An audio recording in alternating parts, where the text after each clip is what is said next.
Hey, Magic fans, welcome back. This is your captain speaking here on Captain Clyde's MTG, and we've got 40k Warhammer spoilers up into his house, and let's talk about it.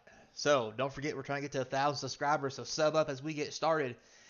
And before we do, something special for you. If you've been playing Arena, the Play DMU code will get you 3 free packs, in case anybody didn't know. They're not really advertising this stuff too much anymore these days. So keep an eye out, keep a lookout. Get into the store, put in the promo code, get 3 free packs on Arena. Because take everything they'll give you, because all they want to do is charge you money for it. With that said, if you haven't watched my video from yesterday where Arena gave me 18 straight lands in a row in the top 25 cards of my deck, you should check that out about why I lost the last match to get 30 packs in the meta in the standard metagame challenge. Anyway, so starting tomorrow, we'll have the video breakdown of that set and what the deck was I ran, so keep an eye out for that. I'll also post some more of this stuff, and don't forget box opening series is starting right after this preview season. Or maybe during. We'll have to wait and see. So, moving right along, very first cards we've got is Noise Marine, whatever that means. He's got a guitar. That's fucking sweet. Oh, excuse my language. But there goes making money on this video. If I made money. Anyway, red and 4 for a 3/2 has Cascade. That's pretty sweet for 5 cast. Sonic Blaster. When Noise Marine enters the battlefield, it deals damage equal to the number of spells you've cast this turn to any target. That's pretty cool. Not gonna lie. You basically get at least 2. This one and the other one, because Cascade goes off when you cast it. So then this enters the battlefield. That's 2 spells. So it's going to do 2 damage to something. So, not too shabby. Good old Marines. Next we have the Swarmlord. Red, blue, green, and 3 for a 5/5. Has rapid regeneration. The Swarmlord enters the battlefield with 2 +1/+1 counters on it for each time you've cast your commander from the command zone this game. That's disgusting. Xenos Cunning. Whenever a creature you control with a counter on it dies, draw a card. Also very sweet. Um, that's gonna be really cool in decks with counters and stuff. So moving on, we have, I can't pronounce this, guys. Zerath, the Silent King, I guess. So 3 black and 1 for a 3/4. He's an artifact creature Necron with flying. My will be done. Whenever the Silent King attacks, mill 3 cards. You may put an artifact creature card or vehicle card from among the cards milled this way into your hand. That is quite disgusting. And an amazing way to pretty much brainstorm without the drawback of cards going back on top of your deck. And if it's in your graveyard, it's not necessarily a bad thing half the time. So, yeah, this is going to be pretty interesting. Especially since he's mono black, and if he's working off artifacts, doesn't really matter because they're all colorless for the most part. All right, moving right along. Next we have Inquisitor Greyfax. So black, blue, white, and 1 for a 3/3 with Vigi. Unquestionable Wisdom. So other creatures you control get +1/+0 and have Vigilance. That's pretty sweet. Hunt for Heresy. 1 and tap target creature and opponent controls to investigate. That is very interesting. And it has Vigilance, so you can like swing and then tap a creature before blocking. Lets you investigate. Yeah, this is gonna be a pretty sweet card. I'm not gonna lie. Moving on, next we have Magus, Lucia, Kane. Red, blue, green, and 1. Little teamer action for a 1/1. Okay.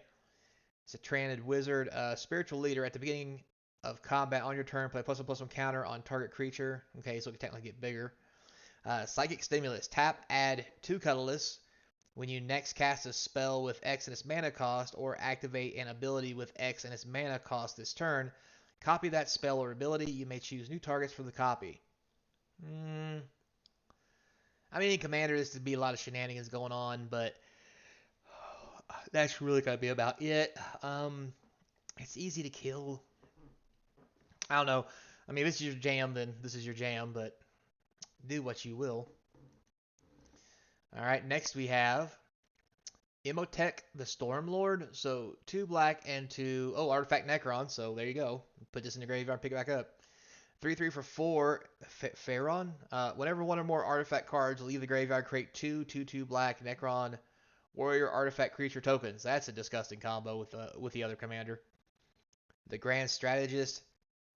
At the beginning of combat on your turn, another target artifact creature you control gets +2/+2 and gains menace. Wow, this guy's really good. Really good. All right, next we have. Well, what a name. Belorkor, the Dark Master, we'll say. Grixis, red, black, blue, and 3 for a 6/5 flyer. Noble Demon, Prince of Chaos. When he enters the battlefield, you draw X cards, lose X life, where X is the number of demons you control, so at least one. Lord of Torment. Whenever another demon enters the battlefield under your control, it deals damage equal to its power to any target. Ooh. That's definitely a thing. There's always been a big thing with angels and demon decks and so forth and commanders, so definitely can see there'd be a home for this. This might make a whole new deck archetype. All right, it's Marine time. So we have Marnerus Calgar, black, blue, white, and 2 for a 3/5 with double strike. All right. Master Tactician. Whenever one or more tokens enter the battlefield under your control, draw a card. Well, that's disgusting. Chapter Master for 6, create 2/2 white warrior creature tokens with vigilance. Okay, so basically for 6 mana, you get 2/2/2s and 2 mana to draw a card. It's about 2 mana a piece. That's pretty good rate. Not too shabby. Not too shabby. All right, moving right along.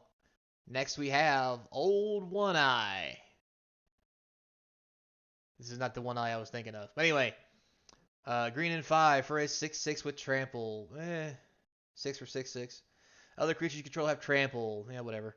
When Old One Eye enters the battlefield, create a 5/5 green Tyrannic creature token. Okay, now we're talking 6 mana for 11 power of trampling. Fast healing at the beginning of your pre-combat main phase. You may discard 2 cards. If you do, return Old One Eye from your graveyard to your hand. Oh, wow. So that's pretty cool. It's a good way to get this thing back. And to be honest with you, you can just always let this legendary creature die and keep picking it up from the graveyard and laying it to get a 6/6 and a 5/5 over and over and over and over. Probably not a good strategy, though, because you are discarding 2 cards. But, I mean, if creatures coming into play does something for you, yeah. Seems sweet. Moving on. Next we have the First Tyrannic War. Red, blue, green, and 2. Okay, we have a Saga. Does not have read ahead. You may put a creature card from your hand onto the battlefield if its mana cost contains X, if its mana cost contains X, when it enters the battlefield, play a number of +1/+1 counters on it equal to the number of lands you control. Ooh, sweet Jesus. This could make some really big, like Hydroid Krasis, that new dragon that has haste and flying, Mistcutter Hydra. This makes some disgustingly large things. Yeah. Then number 2, double the number of each kind of counter on target creature you control. Oh my god. Okay, this is gonna go straight into Dublin season decks. I see this being a thing. Seems pretty cool. All right, moving right along. Next we have the Broodlord. Green 3 and X for a 3/3 with Ravenous. Creature enters the battlefield with X +1/+1 counters on it. If X is 5 or more, draw a card when it enters. So if you cast it for 9. Wow, okay. If you cast it for 9, you get an 8/8. It also has Brood Telepathy. When Broodlord enters the battlefield, distribute X +1/+1 counters among any number of target creatures you control.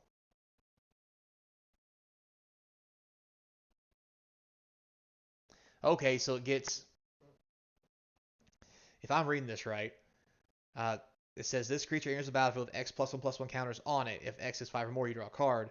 The Telepathy is when it enters the battlefield, distribute X +1/+1 counters among any number of other target creatures. So not only does this become an 8/8 without trample, but everything else gets 5 counters as well, at least.